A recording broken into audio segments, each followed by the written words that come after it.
Chotila police સ્ટેશનના સુખસર તથા મેવાસા ગામના બગલિયા ડુંગર તરીકે ઓળખાતા વીડમાંથી ગેરકાયદેસર દેશી હાથ બનાવટની બારબોર બંદૂક પકડી પાડતી ચોટીલા સર્વેલન્સ ટીમ સુરેન્દ્રનગર જિલ્લા પોલીસ અધિક્ષક શ્રી ડોક્ટર ગિરીશ પંડ્યા સાહેબનાએ સુરેન્દ્રનગર જિલ્લામાં ગેરકાયદેસર હથિયાર રાખતા તેમજ વેચાણ કરતા ઇસમો તેમજ અસામાજિક પ્રવૃત્તિ ડામી દેવાની ઝુંબેશના ભાગરૂપે ગેરકાનૂની હથિયાર ધરાવતા ઇસમો વિરુદ્ધ કાયદેસરની કાર્યવાહી કરવા સૂચના આપેલ, જે સૂચના અન્વયે શ્રી વીએમ રબારી સાહેબનાઓ નાયબ પોલીસ અધિક્ષક લીંબડી ડિવિઝન તથા પોલીસ ઇન્સ્પેક્ટર સાહેબ ચોટીલાના માર્ગદર્શન હેઠળ ચોટીલા પોલીસ સ્ટેશનના સર્વેલન્સ સ્કોડના police head constable DJ Vaghela તથા પોલીસ સ્ટાફના માણસો ચોટીલા પોલીસ સ્ટેશન વિસ્તારમાં પેટ્રોલિંગમાં હતા, જે દરમિયાન સાથેના પોલીસ કોન્સ્ટેબલ આલાભાઈ વીરાભાઈ રોજિયા તથા વજાભાઈ ભવાનભાઈ સાનિયાનાઓને બાતમી હકીકત મળેલ કે ચોટીલા સુખસર તથા મેવાસા ગામની વચ્ચે આવેલ બગલિયા ડુંગર તરીકે ઓળખાતા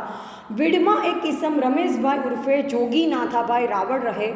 નીનામા તાલુકા સાયલાવાળો પોતાના કબજા ભોગવટામાં ગેરકાયદેસર દેશી હાથ બનાવટની સિંગલ બેરલ બંદૂક રાખી આટાફેરા મારે છે, જે હકીકત આધારે